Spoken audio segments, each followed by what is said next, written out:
Next speaker now, the Honourable Minister, Srimati Anupriya Patel ji would like to intervene in the debate. धन्यवाद सभापति महोदय।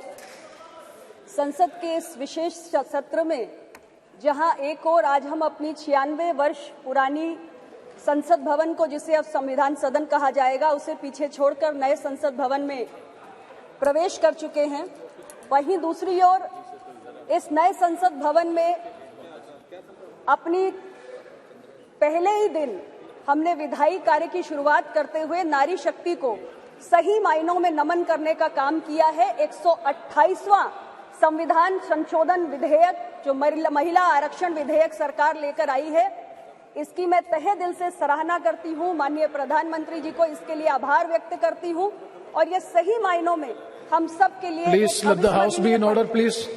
Please सभापति महोदय, भारत दुनिया का सबसे ज्यादा आबादी वाला देश है और 142 करोड़ की आबादी में 70 करोड़ की आबादी महिलाओं की है।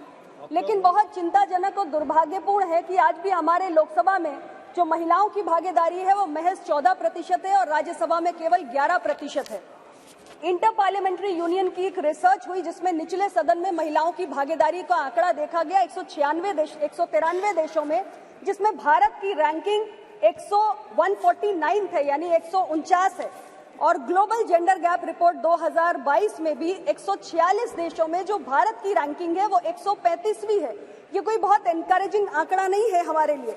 और सरकार के तमाम आर्थिक सर्वेक्षण भी बताते हैं कि हमारे राज्य की विधानसभाओं से लेकर हमारे देश की लोकसभा में, देश की संसद में महिलाओं की भागीदारी बहुत कम है और इसलिए महिला आरक्षण विधेयक समय की जरूरत है। और आज ये बड़े दुख की बात है कि छोटे छोटे देश UAE, Cuba, Rwanda, Mexico, Nicaragua, New Zealand, ये वो देश हैं जिन्होंने 50% तक महिलाओं की भागीदारी अपने डेमोक्रेसी में सुनिश्चित कर ली है। और भारत जो कहता है कि दुनिया के सबसे बड़ा लोकतंत्र है, हम अपने यहाँ 50% की अभी तक भागीदारी सुनिश्चित नहीं कर पाए हैं। तो उस दिशा में ये एक महत्वपूर्ण कदम है। और बाबा साहेब अम्बेडकर ने कहा था कि political power is the key to social progress.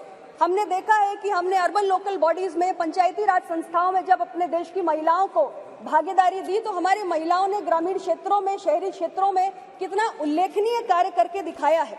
और जहां तक मोदी जी की सरकार की बात है तो हमारी सरकार विमेन लेड डेवलपमेंट की बात करती है, यानी कि महिलाएं आगे बढ़ के कैसे देश का नेतृत्व करें, इसकी बात हम करते हैं। तो इसलिए जरूरी है कि जो टॉप मोस्ट डिसीजन मेकिंग है हमारे देश के अंदर, हमारे लेजिस्लेटिव प्रोसेस में और हमारे इंस्टीट्यूशंस में हमारी महिलाओं को लाना बेहद जरूरी है। और उस दृष्टि से ये बिल बहुत ही महत्वपूर्ण है। अध्यक्ष जी, ये बिल नया नहीं है, ये बिल पुराना है, इसका इतिहास 27 वर्ष लंबा है। हमने देखा कि 1996 में सबसे पहले एच.डी. देवेगौड़ा जी की सरकार इस बिल को लेकर आई थी और उसके बाद तमाम लोगों ने प्रयास किए, तमाम पार्टीज ने, सरकारों ने। 97, 98, 99, 2003 में वाजपेयी जी की एनडीए की सरकार ने प्रयास किया। 2008 और 2010 में यूपीए की सरकार ने प्रयास किया, लेकिन कोई भी सरकार इसे एक लॉजिकल कंक्लूजन तक ले जाने में सफल नहीं हुई। सभी सरकारों ने विफलता का ही सामना किया। उस दृष्टि से मुझे बहुत प्रसन्नता है कि मोदी जी के नेतृत्व की सरकार जब इस विधेयक को लेकर आई है तो हम इसे सफलता तक, अंजाम तक पहुंचाने का काम इस बार करके दिखाएंगे।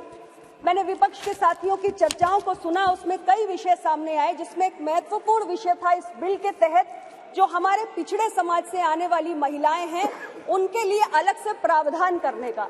अध्यक्ष जी, ये विषय गंभीर है और ये जो चिंता है वो नाजायज भी नहीं है, इस मांग को गलत भी नहीं ठहराया जा सकता, क्योंकि महिलाओं को अगर हम देखें तो महिलाएं एक जैसा ग्रुप नहीं है, एक होमोजेनस ग्रुप नहीं है।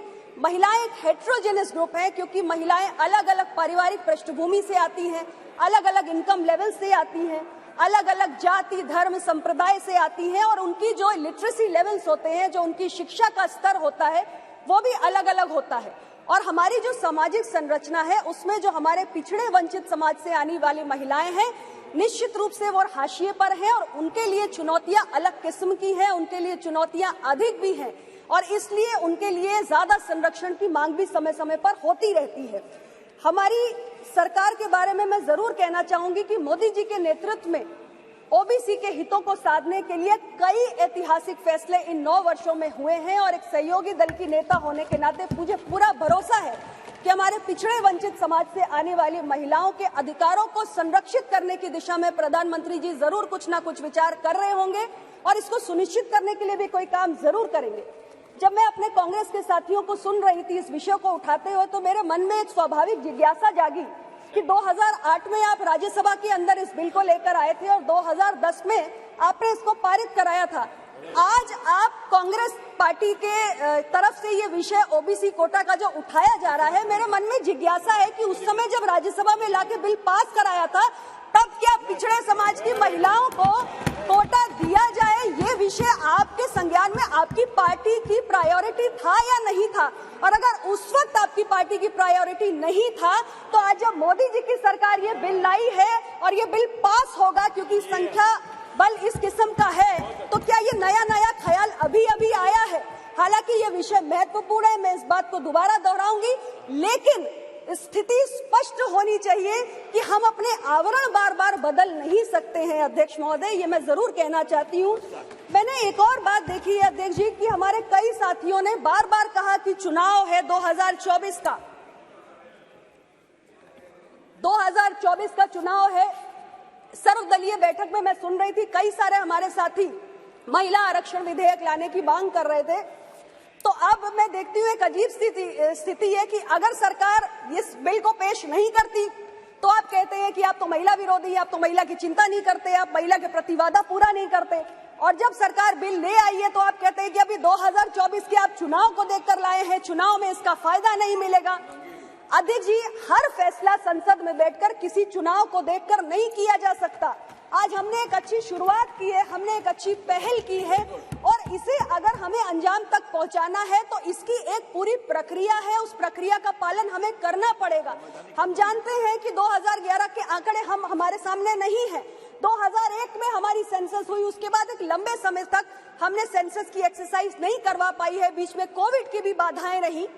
तो हमारे पास जो जनगणना के आंकड़े हैं वो बेहद पुराने हैं और उसके आधार पे हम डिलिमिटेशन नहीं कर सकते, हम एडिशनल सीट्स जनरेट नहीं कर सकते। इसलिए हमें इस संवैधानिक प्रक्रिया का पालन करना पड़ेगा और हमें नए सेंसस एक्सरसाइज के साथ डिलिमिटेशन करते हुए एडिशनल सीट्स क्रिएट करनी होंगी, जिसमें हमारी और जो महिलाएं हैं उनको इसमें आने का मौका मिले। और जो आज हम परेशान हैं कि महज लोकसभा में 14% की हमारी महिलाओं की भागीदारी है, वो बड़े हमारे राज्यों के सदन में भी बढ़े। तो ये चिंता जो आपकी है, ये जो बार बार चुनाव को लेकर, मैं यही आग्रह करूंगी कि मैं देख रही हूं कि एक जो सेंस ऑफ द हाउस है कि सभी लोगों का एक मूड भी है कि यह बिल पारित हो, तो इसमें किंतु परंतु नहीं होना चाहिए। ये बिल स्वागत योग्य है, इसको लेकर आपकी कुछ आपत्तियां हो सकती हैं, सरकार उनका ध्यान भी रखेगी और इसको हम खुले दिल से स्वीकार करते हुए बिना किसी किंतु परंतु के इसको आगे बढ़ाएं, इसको आगे लेकर जाएं और बाकी सारे जो सेंसस को लेकर या डिलिमिटेशन को लेकर आपकी चिंताएं हैं उसके आप त्याग दीजिए, सरकार इसकी चिंता कर लेगी।